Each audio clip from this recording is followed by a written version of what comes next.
Écoutez, écoutez, écoutez. Chut, attendez. Ah ouais, c'est bien ça, hein. Depuis hier, on n'entend plus du tout les Marseillais. Incroyable. Bienvenue à tous sur ma vidéo donc d'analyse et des notes du match entre le Paris Saint-Germain et le Stade Brestois. Donc match qui a eu lieu hier. Score final 3-0 pour le Paris Saint-Germain à Brest. Match évidemment très maîtrisé dans son ensemble. Il n'y a aucun souci là-dessus. Des décisions d'arbitre, qu'on reviendra un petit peu plus loin, mais je vous en ai déjà parlé dans ma vidéo de réaction d'après-match hier. Donc encore une fois, surréaliste. Je pense que là, on est au sommet de ce qui peut être de pire comme incompétence. Donc voilà, donc on va faire un petit tour aujourd'hui sur la compo, sur les stats du match, puis je vous donne mes notes à la fin. Donc restez bien jusqu'au bout. Donc voilà, puis vous me direz ce que vous en pensez dans les commentaires, si vous êtes d'accord avec moi, si vous me trouvez un peu dur, un peu trop soft, il n'y a aucun souci, je suis ouvert à tout. Donc on va commencer par la compo. Donc la composition d'équipe. Donc on avait une compo un petit peu comme je vous avais dit dans mon avant-match, où j'étais à peu près sûr qu'on allait garder à peu près la même composition que pour le Bayer Leverkusen. Évidemment, 2-3 changements, ça c'était normal. Mais je pense que Luis Enrique savait quand même très bien que le match était hyper important hier pour le championnat, en sachant que on affrontait Brest et qu'en même temps, il y avait deux confrontations directes dans le top 5, donc entre Lens et Marseille hier soir, et entre Lyon et Strasbourg aujourd'hui. Donc évidemment, des gros points à prendre, très importants pour le championnat. Donc, en toute logique, Luis Enrique a reconduit une équipe qui était là pour gagner, et non pas les équipes qu'on a pu vivre un petit peu avant le match de Bayern Leverkusen, où on avait beaucoup de remplaçants, beaucoup de moins de 17. Donc on avait vraiment une équipe intéressante sur le papier. Donc avec Lucas Chevalier dans les buts, on avait donc Hakimi, Zabarni, Pacho, Lucas Hernandez, un milieu Vitinha, Warren, Kangin Lee, et une attaque Vara, Mayulu, Barcola. Donc dans l'ensemble, il y avait juste deux changements par rapport au match du Bayern Leverkusen, donc Doué, qui était remplaçant, et Nuno Mendes, évidemment, après le match qu'il a fait contre le Bayern, ça me paraissait complètement logique. Donc en termes de statistiques sur la première mi-temps, comme on peut le voir, donc le Paris Saint-Germain a évidemment totalement maîtrisé le jeu à plus de 77% de possession de balle. On est à 0,87 de XG goal attendu contre 0,58. Alors moi j'ai trouvé que sur les 20 premières minutes, Brest avait été limite un petit peu plus dangereux que nous. On avait une possession mais très stérile. Évidemment, là, les 20 premières minutes, l'équipe d'en face est toujours en forme. C'est le début du match, donc ils avaient une défense très regroupée, et donc ils n'hésitaient pas à faire vraiment tous les efforts, et ça s'est surtout vu en début de match. Ils ont fait quand même quelques excursions, on va dire, un petit peu dynamiques en contre, et évidemment ça nous a imposé un petit peu de problème, mais en termes de possession, on n'a vraiment pas eu du tout de soucis, on a même déjà dominé en termes de nombre de tirs, on est à 7 tirs contre 6, mais surtout 5 cadrés contre 1. Et là où c'est encore plus frappant, c'est au niveau des passes réussies. On est à 385 pendant qu'ils en ont fait que 83. Je ne sais pas si on se rend compte, mais une équipe qui fait moins de 100 passes sur une mi-temps, ça n'arrive pas tous les jours. Sincèrement, ça n'arrive pas tous les jours. Nous, avec Paris, ça arrive régulièrement, mais sur un match classique, c'est beaucoup plus rare. Donc 385 passes contre 83.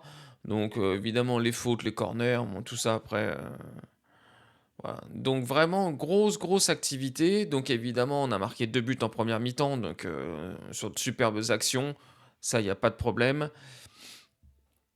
La passe de Vitinha sur le but d'Hakimi est juste exceptionnelle. Franchement, ça, comme a dit certains commentateurs, c'est une passe de troisième au Ballon d'Or. Donc vraiment, pas de souci là-dessus. Et vraiment très intéressant au niveau des stats, encore une fois, mais on a vraiment dominé notre sujet. Sur la deuxième partie, on est resté un petit peu pareil. Donc en premier, on était à 77-23, là on est passé à 73-27. Donc toujours pareil sur la même possession, et par contre on a été beaucoup plus précis dans la récupération, parce que Brest n'a tiré que 2 fois en seconde mi-temps, pendant qu'on a tiré 11 fois. Donc beaucoup plus intéressant. On a de toute façon cette qualité, et on l'a vu encore sur ce match-là, on a quand même une qualité pour récupérer la balle assez exceptionnelle. Sincèrement, tout le monde se bat pour la récupérer. Ils sont à 3-4 sur le porteur du ballon. Ça étouffe complètement les joueurs adverses. On l'a bien vu encore une fois, que ce soit le Bayern Leverkusen, que ce soit Brest. Ce qui est là où c'est notre force, c'est qu'on est capable de jouer de la même manière contre deux équipes totalement différentes. Une équipe de Brest qui évidemment est un petit peu en difficulté cette année, et c'est pas le Brest qu'on a connu il y a 3-4 ans, ou même déjà l'année dernière, hein. C'est pas ce Brest-là, ils ont perdu des joueurs, bon, il y a un cycle nouveau. Petit aparté d'ailleurs, je me demande si Eric Roy est pas malade. Alors j'avais pas entendu l'info, alors peut-être que ça a déjà circulé, il n'y a pas de souci, mais il m'a paru très bizarre le fait qu'il soit complètement plus de poils, plus de sourcils, plus de cheveux. Donc j'espère que ça va quand même aller et que c'est rien d'important. Mais sinon voilà, sur le match, totale maîtrise du match, des joueurs encore une fois exceptionnels, mais ça on va en parler. Des joueurs impliqués, des joueurs bons, d'autres un petit peu en dessous, moi j'ai trouvé.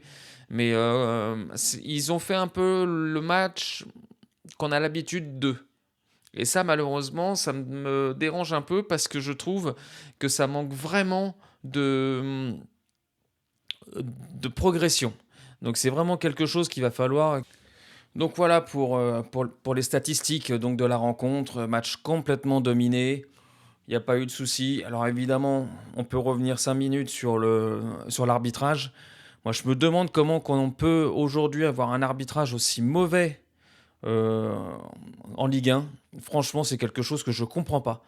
Là, Monsieur Pignard, là, il a été complètement dépassé par le match. Mais je trouve que c'est un arbitre qui est euh, très souvent négatif avec le Paris Saint-Germain. On a rarement eu de bons matchs avec lui. On a toujours eu un peu des pénaltys un peu bizarres, des choses un peu euh, pas normales. On a eu là, encore une fois, il y a eu un joueur du côté de Brest, Mbou, un truc comme ça. Mais jamais de la vie, il doit finir le match, ce mec-là. Il n'a pas arrêté de faire des fautes grossières. Il s'en sort avec un jaune. Franchement, il a fallu qu'il fasse 5 fautes pour avoir un jaune. Et aujourd'hui, je suis désolé, mais il a même pas à finir le match, ce mec-là. Donc voilà, c'est vraiment le genre d'arbitre. Et puis bon, on revient pas sur le penalty où à vitesse réelle, il dit qu'il n'y a pas penalty. Il reste 4 minutes avec la VAR pour au final faire signe qu'il n'y a rien, donc il n'y a vraiment pas penalty. On tire le corner, on fait une action, la VAR le rappelle pour qu'il aille voir la caméra, enfin la télé. Non, mais ça, c'est sérieux, quoi. On a perdu 5 minutes, 6 minutes pour un penalty. Mais à moi, à un moment donné, je l'ai dit, mais donne-le ton penalty pour qu'on passe à autre chose. Les joueurs, c'était en début de seconde mi-temps, ils commençaient à se refroidir tellement que ça a été long. Ça a été surréaliste, leur truc, surréaliste. Donc, et tout ça pour qu'au final, ils l'envoient dans les nuages de l'autre côté du stade. Franchement, totalement ridicule cet amateurisme. C'est vraiment. Alors il dit que oui, le poignet de Kangin Lee a bougé. Ah oui, forcément, quand t'as le ballon qui vient de taper dans le truc, c'est très rare que ta main bouge pas. Donc oui, il a bougé. Mais sauf que le ballon, il est venu sur sa main en tapant sur son visage d'abord. Donc c'est totalement involontaire. Il n'y a pas eu de mouvement du bras pour ralentir la balle. Donc, encore une fois, ce qui est toujours dérangeant dans le foot actuel, c'est que d'un arbitre à l'autre, la décision est différente. Et ça, c'est pas possible. En ce moment, à tous les matchs, il y a eu des matchs de Ligue des Champions, il y a eu des matchs de championnat, mais partout, hein, je parle pas que de Paris. Dans tous les matchs, il y a des décisions d'arbitrage qui changent le match. Alors, je vais pas revenir sur l'Olympique de Marseille, mais le match contre le Havre, où il siffle un penalty pour une faute en dehors de la surface, où donc il y a penalty plus rouge. Bah, je suis désolé, mais non, c'est pas possible. Jamais de la vie tu siffles ça. Jamais de la vie tu siffles ça. Mais comment c'est possible? Donc évidemment, ça change tout le match, parce que comme par hasard, cette décision-là arrive au moment où le Havre mène 1-0. On comprend pas. À un moment donné, il y a un Brestois qui se retrouve par terre, un peu de confusion, on ne sait pas trop s'il a touché la balle avec la main parce qu'il faisait un tacle en même temps, mais aucune vérification. Alors que nous, la même situation de Paris contre le Bayern Leverkusen, on nous a pris la caméra, la VAR, nous a fait le tour satellite et tout pour savoir si Zabarni avait touché le ballon au moment où il tombait par terre. Non, mais vous êtes sérieux, les gars? Franchement, ça devient ridicule. Moi, c'est vraiment le truc qui me gonfle parce que c'est anti-foot. C'est, je comprends pas. 2 fois, il déjuge en disant: «Non, non, c'est bon, il y a pas» et il faut qu'il le rappelle une troisième fois pour le donner. Non, c'est bon. Alors franchement, on passe à autre chose, c'est pas possible. Donc maintenant, on va revenir sur donc les joueurs. Donc au niveau de la compo, donc comme je vous ai dit tout à l'heure, ça, il y a pas de souci. Au niveau de mes notes, donc au niveau de la défense, alors j'ai mis tout simplement 7 à Lucas Chevalier parce que je trouve sincèrement, il a pas eu grand-chose à faire, mais tout ce qu'il a fait, il l'a bien fait. Balle au pied, il est quand même très, très rassurant et très à l'aise et ça se sent, ça se voit que c'est maintenant ses défenseurs commencent à prendre l'habitude de ça. Il a fait un arrêt hyper important à la 86e minute. On menait que 2-0 à ce moment-là, donc s'il marquait, ça pouvait être 5 minutes, 10 minutes de folie.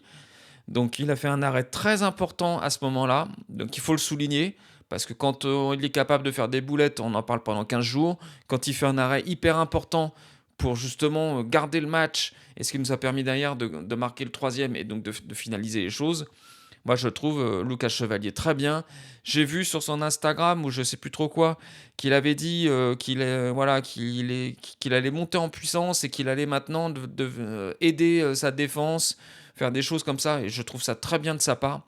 Franchement, c'est une super mentalité. Et c'est vraiment un bon gars. Donc, il faut pas qu'on le descende, il faut qu'on le maintienne, il faut qu'on soit avec lui jusqu'au bout parce que je pense vraiment qu'il pourra être hyper intéressant. Et puis encore une fois, il fait les choses. Il fait les choses, donc c'est très bien. Donc Lucas Hernandez, 6 parce que je trouve que Lucas Hernandez, bon, il a fait un bon match, mais rien d'exceptionnel. Donc il a une grinta, il a une agressivité sur son attaquant qui est toujours très intéressant. Je le trouve un petit peu limité maintenant en termes de puissance et de vitesse. Avant, il faisait des chevauchées énormes. Maintenant, on sent qu'il est quand même un peu plus dans le dur. Donc je ne sais pas si Lucas Hernandez, il faudra vraiment continuer avec lui la saison prochaine. Je pense qu'on pourrait trouver des joueurs différents, mais qui apportent un petit peu plus. Pacho, j'ai mis 7 parce que je trouve qu'il est toujours pareil, la force tranquille. Ils avaient quand même un gros morceau, Pacho et Zabarni, là, avec Ayork.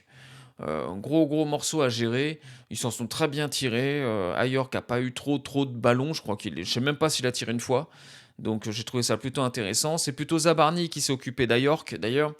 Et c'est pour ça qu'à Zabarni, je lui ai mis 7. Parce que sincèrement, j'ai trouvé qu'il avait fait un bon match. Ouais, j'ai trouvé qu'il avait fait un bon match. Il était face à un avant-centre quand même hyper massif, hyper costaud. Et alors, il a essayé de faire tout ce qu'il pouvait, soit prendre le ballon de la tête, mais face à York, c'est quand même pas simple, soit en étant très très au contact, ce qui permet d'éviter à York de se retourner. Encore une fois, il y a quand même des zones qui sont bien définies. Que tu sois en contact avec York pour qu'il évite de se retourner au milieu, pour qu'il fasse une passe derrière, c'est pas une erreur de sa part. Tant que ça joue derrière, on s'en fout. Ce qu'il faut toujours éviter, c'est qu'évidemment qu'il puisse se retourner, qu'il puisse aller en contre-attaque. Mais j'ai trouvé quand même Zabarni très costaud face à un joueur très lourd. Donc moi, ça m'a totalement plu son match. Il m'a totalement rassuré. Balle au pied, il a fait des bonnes choses. Les passes, il a été très bien aussi. Moi, sincèrement, Zabarni sur ce match-là, parfait. Hakimi, évidemment, bah, 9. 9. Que dire d'Hakimi, seul joueur au monde qui est défenseur, milieu, attaquant dans un même match. Il peut remplir 3 postes à lui tout seul. Il a un cardio de folie. Il est techniquement très juste. Pff, que dire que dire. Franchement, Hakimi, il est exceptionnel. Là, on sait qu'il va partir à la CAN au mois de janvier, là. Je ne sais pas du tout comment Luis Enrique a prévu de jouer, mais ça va être un gros manque, hein. Franchement, alors malheureusement, le Maroc, je crois qu'il fait partie des favoris pour la CAN. Donc je pense qu'on va pas le revoir tout de suite. Et franchement, très très très très intéressant. Au niveau milieu, Vitinha, bah, 8. Parce que Vitinha, encore une fois, je crois qu'il a touché plus de 150 ballons sur le match. Je crois que c'est la troisième fois de la saison qu'il a plus de 150 ballons. C'est le seul milieu de terrain à avoir touché plus de 150 ballons dans un match. Cette année. Je crois qu'il y en a peut-être un qui l'a fait une fois. Lui, c'est sa troisième. Donc, il est tout simplement exceptionnel. Une activité de fou, une gestion du tempo, une gestion de l'équilibre, des passes latérales pour changer de côté, des passes en profondeur pour apporter du danger, une passe décisive pour Hakimi au-dessus de la défense, exceptionnel. C'est un joueur, le meilleur milieu du monde. Il n'y a aucune comparaison possible à faire. Warren 7, parce que je trouve que son match est comme les autres. Depuis un mois, on retrouve le Warren qu'on avait connu en début de saison dernière et je trouve ça vraiment très très intéressant. Vraiment, il est combatif, il y va balle au pied, il est physique, il est dans le pressing, il apporte du surnombre, il fait vraiment tout ce qu'il peut et je trouve ça vraiment très très bon, très très bien. Lee, 6 fait partie de ces joueurs, Lee, il y a des fois, il est capable de faire des choses intéressantes, comme on l'a vu il y a quelques matchs. Là, sur le match d'hier, très neutre. Aucune prise de risque, aucun ballon vraiment décisif. Défensivement, physiquement, il est pas ouf, donc c'est un peu compliqué. Offensivement, il n'a pas vraiment apporté ce qu'on attendait de lui. Donc vraiment, match très très moyen, pas très très intéressant. Au niveau des attaquants, donc Gvara, j'ai mis 7 parce que je trouve qu'encore une fois. Alors, Vara, il commence souvent à droite, mais sincèrement, il est vachement meilleur à gauche. Parce que vraiment, c'est à gauche, c'est. En fait, à gauche, il rentre sur son pied droit et on voit qu'il a l'habitude de jouer comme ça. Parce qu'il a beaucoup plus d'automatisme. À droite, il est beaucoup plus cadenassé techniquement parce qu'évidemment il est sur son pied fort donc il peut souvent que centrer et comme on n'a pas un jeu vraiment basé sur les centres parce qu'on n'a pas grand monde à la réception, c'est pas très très intéressant, alors que quand il est sur son côté gauche, là il rentre avec son droit donc il peut faire soit des passes, soit un tir, soit des choses différentes. Moi je trouve qu'il est intéressant parce qu'il monte un peu en pression et ça commence à être pas mal. Mayulu, j'ai mis 7 parce qu'encore une fois, Mayulu, comme je le dis depuis toujours, c'est un joueur assez neutre, mais c'est un joueur qui effectivement colle parfaitement à l'esprit de Luis Enrique. C'est un joueur qui est capable d'apporter aussi bien au milieu, en attaque, c'est pas un avant-centre, hein, mais il a quand même une qualité devant le but qui est pas désagréable et il est vraiment totalement compatible Luis Enrique. Donc c'est pour ça que je pense que Mayulu plaît beaucoup à Luis Enrique pour ça. Après, moi, je reste toujours persuadé qu'il nous faut quand même des remplaçants. Parce que Mayulu, c'est quelqu'un qui est bien dans un collectif, mais qui individuellement ne va pas déclencher le petit truc qui va faire la différence. À l'inverse je parlais de lui parce qu'on en parle, à Kliouche par exemple, sur une passe ou quelque chose comme ça, il a une petite touche de technique un peu génie qui fait que il peut faire la différence. Mayulu, c'est vraiment un joueur de collectif. C'est-à-dire qu'en fait, je trouve qu'il n'a pas un domaine d'excellence, mais il est à peu près bon partout. Donc là, peut-être que Luis Enrique adore ce genre de profil, ça je peux le comprendre, mais je pense que Mayulu doit être dans une rotation et il doit être aussi en concurrence avec d'autres joueurs, ça peut peut-être le faire progresser. Là évidemment il joue beaucoup parce que Ousmane Dembélé est pas là, Doué est en reprise, Neves sont pas là, Ruiz c'est pas là. Évidemment quand tout le monde va revenir, il va retrouver un temps de jeu un petit peu plus normal, on va dire. Barcola, j'ai mis 6 parce que je trouve que Barcola, encore une fois, euh, il a tous les problèmes que je lui ai dit depuis le début de saison. Il attaque très rarement Barcola. C'est-à-dire qu'il a des ballons, mais il n'a pas provoqué une seule fois hier. Donc je ne sais pas si vis-à-vis de son défenseur, il ne le sentait pas, mais il n'a pas provoqué une seule fois. Et ça, moi, ça me dérange quand tu es un ailier.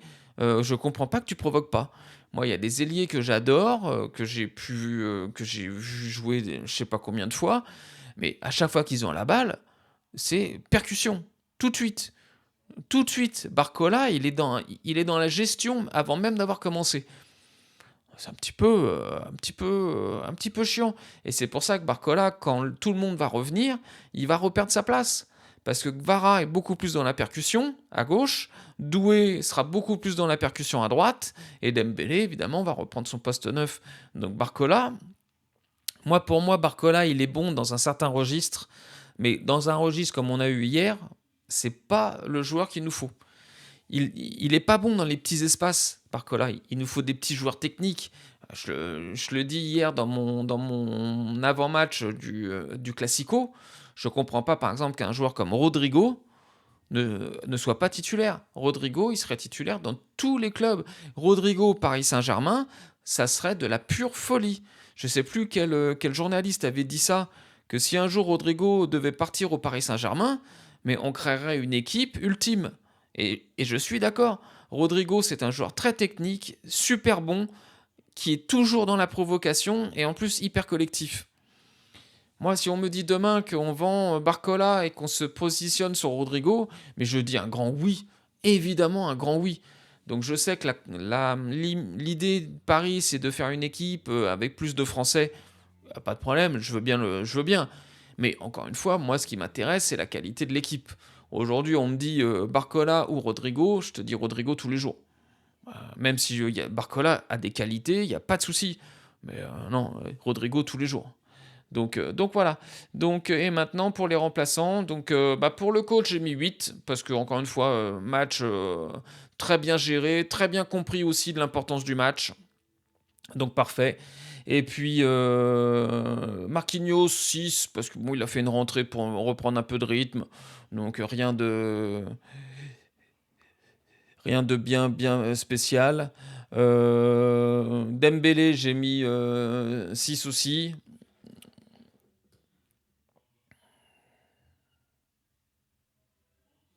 Voilà, comme ça sera mieux. Donc Dembélé, j'ai mis 6 aussi, parce qu'encore une fois, c'est un match de rentrée, il a fait quelques petits dribbles, mais vu qu'il a quand même fait beaucoup de tirs au-dessus, il va falloir qu'il reprenne pas cette habitude-là, donc c'est pour ça que j'ai mis 6. Doué, j'ai mis 7, parce que c'est un joueur qui est vraiment très intéressant, Doué, parce que alors parfois il en fait trop, c'est vrai, mais il est toujours sur le dribble, toujours en train de provoquer son adversaire. Il adore le dribble, on a vraiment cette sensation. Et puis alors devant le but, chirurgical. Chirurgical. Il a marqué, donc là il en est à combien à 3 buts en 2 matchs. Franchement, c'est super joueur. Et il va être très important son retour. Donc Gonzalo Ramos 5, parce que sincèrement, je me souviens même pas de ce qu'il a fait. Donc j'ai pas voulu lui mettre en dessous de la moyenne parce que voilà. Et puis Njantou, j'ai mis 5 aussi parce que bon, ils sont rentrés en fin de match, il n'y a rien eu de spécial. Donc voilà les gars, le petit tour du match. Dites-moi ce que vous en avez pensé, est-ce que ça vous paraît bien, est-ce que les notes sont justes? Moi sincèrement un match qui m'a plu. Donc parfait. Hier, évidemment, Marseille a perdu. Donc Marseille est troisième aujourd'hui. Paris a repris sa place de leader, suivi de Lens à 1 point. Et donc Marseille va peut-être perdre encore une place ce soir. Il y a un match entre Lyon et Strasbourg. Donc à voir un petit peu ce qu'il en est. Donc il y a encore 2 jours, Marseille jouait le titre et jouait la Ligue des Champions. Aujourd'hui, Marseille joue rien et puis est en lice pour l'Europa League. Donc comme quoi, comme je le disais à tous nos amis marseillais, restez humbles. Vous avez fait 15 jours très bons, mais là en une semaine, tout s'écroule. Donc voilà, donc aujourd'hui, Classico à 16h15 sur beIN Sport. Quelques matchs intéressants en Ligue 1, surtout ce soir.